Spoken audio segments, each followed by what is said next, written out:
So emotional pain जो है ना, उसको आप हमेशा समझ के सिर्फ हील नहीं कर सकते। इमोशनल पेन हील करने के लिए आपको खुद में ही एक वो सेफ स्पेस बनाना होता है, ताकि आपको सेफ फील करने के लिए, लव्ड फील करने के लिए कहीं और ना जाना पड़े, आप खुद में ही फुलफिल्ड फील करें। ठीक है, और उसके लिए हमें अपने ऊपर काम करना पड़ेगा। ठीक, क्या आपने नोटिस किया है कि जब एक पेनफुल रिलेशनशिप एंड होती है, ठीक है, चाहे वो इंसान आपकी लाइफ से चला गया है, बट आप अभी भी बहुत ज्यादा एक तरह के केओस में होते हैं। आप अभी भी भीतर से बहुत हैवी फील कर रहे हैं, आप अभी भी इमोशनली ड्रेन फील कर रहे हैं, जैसे कि आपके भीतर अभी भी एक एनर्जी है, या उस रिलेशनशिप का एक पार्ट एनर्जी के रूप में आज भी आपके भीतर है जो स्टक है, और इसी वजह से you feeling this heaviness in your heart centre. और आप अपने आप से ये सवाल पूछते हैं कि मैं आज भी क्यों इस चीज से अफेक्टेड हूँ इवन व्हेन इट्स ओवर। और अगर मैं आपसे कहूँ कि ये एक तरह का इमोशनल पेन तो है ही जो आप लेके चल रहे हो, और साथ ही साथ उस लास्ट रिलेशनशिप का एक तरह से एक रेजिड्यू है जो आपके भीतर आज भी है, और उसको रिलीज करना बहुत जरूरी है।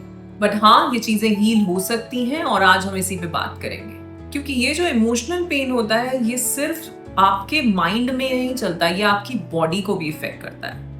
ठीक है, आपके नर्वस सिस्टम को, आपकी पूरी एनर्जी को, क्योंकि जब भी आप किसी हार्ट ब्रेक से गुजरते हैं, किसी तरह का बिट्रेयल है, किसी तरह का रिजेक्शन है, तो आपका जो भीतर का सिस्टम है, पूरा नर्वस सिस्टम, वो एक अलग तरह से रिस्पॉन्ड करता है। ठीक है, सो आप कॉन्ट्रैक्ट हो जाते हैं, आप अपने आप को लोगों से हटा लेते हैं, आप उस लोनलीनेस वाली फीलिंग में चले जाते हैं, आप बहुत ही ज्यादा प्रोटेक्टिव भी हो जाते हैं, आप एग्जॉस्ट हो जाते हैं, आप एक तरह से बंद कर लेते हैं अपने आप एनर्जेटिकली। ठीक है, इट्स लाइक आपकी जो एनर्जी है वो कहीं ना कहीं उस पुराने दुख से, उस दर्द से, उसी के साथ एंटैंगल्ड है, और आप उसी में खोए हुए हैं। तो आप कुछ नए लोगों के साथ जुड़ना नहीं चाह रहे हैं, या एक नई एनर्जी को अपने से कनेक्ट नहीं कर पा रहे हैं, या ना करने दे रहे हैं। तो 4 तरह से आपका जो ये इमोशनल पेन है वो आपकी एनर्जी को ड्रेन करता है।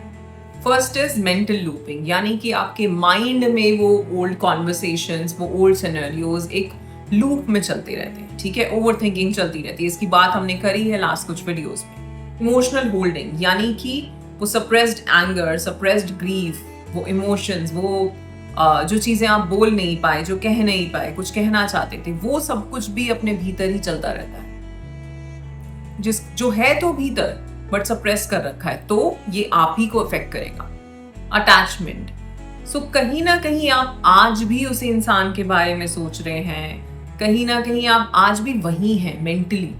ठीक है, तो ये आपकी फोकस को इफेक्ट करता है, आप फोकस नहीं कर पाते आज में, अभी में, जहां आप हैं। और ये सबसे ज्यादा जो है, ये चीजें आपके नर्वस सिस्टम को एग्जॉस्ट कर देती हैं। ठीक है, वो हमेशा उस फाइट, फ्लाइट या फ्रीज मोड में रहता है। ठीक है, जिसको आप शायद लो एनर्जी कह रहे हो, बट ये कहीं ना कहीं उसी का इफेक्ट है।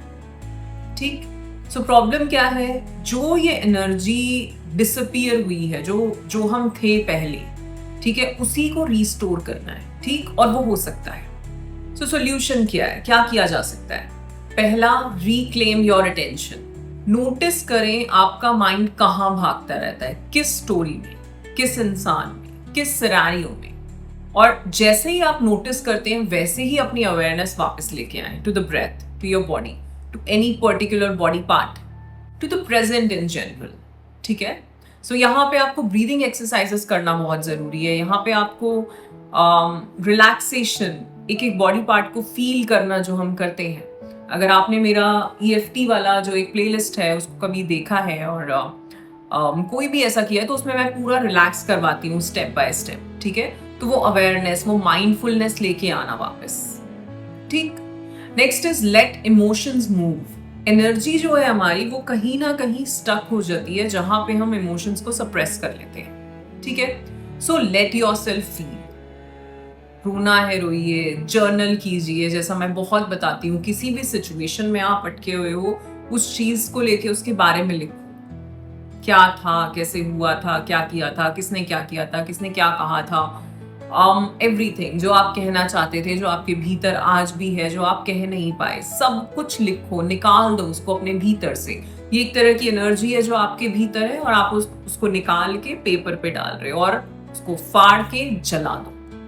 ठीक है, तो जब आप जला दे रहे हैं तो आप इस एनर्जी को खत्म कर रहे हैं। ठीक, ये बहुत पावरफुल टेक्निक है और बहुत लोग इस चीज को करते हैं और उन्हें बहुत रिलीफ फील होता है, बहुत लाइट फील होता है। ठीक है, कुछ लोगों के तो ऐसे टेस्टिमोनियल्स हैं कि ये करने के बाद उन्हें लगा कि हाँ वो सिचुएशन अब चली गई और एक्चुअली में चली गई है, वो सिर्फ और सिर्फ आपके माइंड में है।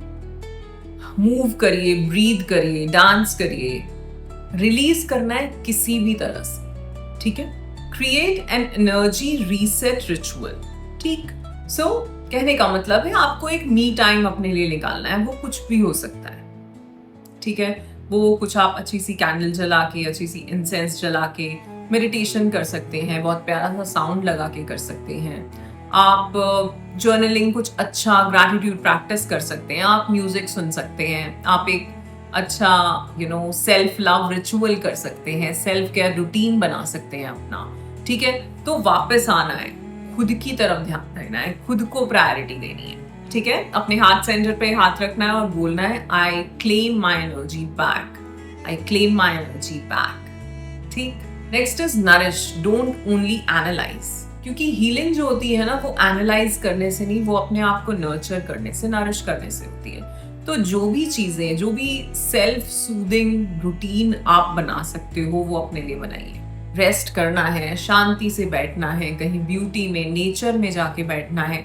जो भी चीज आपको लगती है जो आपके मन को शांति दे रही है, आपको खुशी दे रही है, रियल खुशी।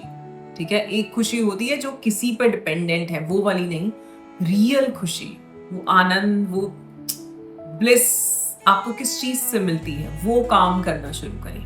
ठीक, सो इमोशनल पेन जो है ना उसको आप हमेशा समझ के सिर्फ हील नहीं कर सकते।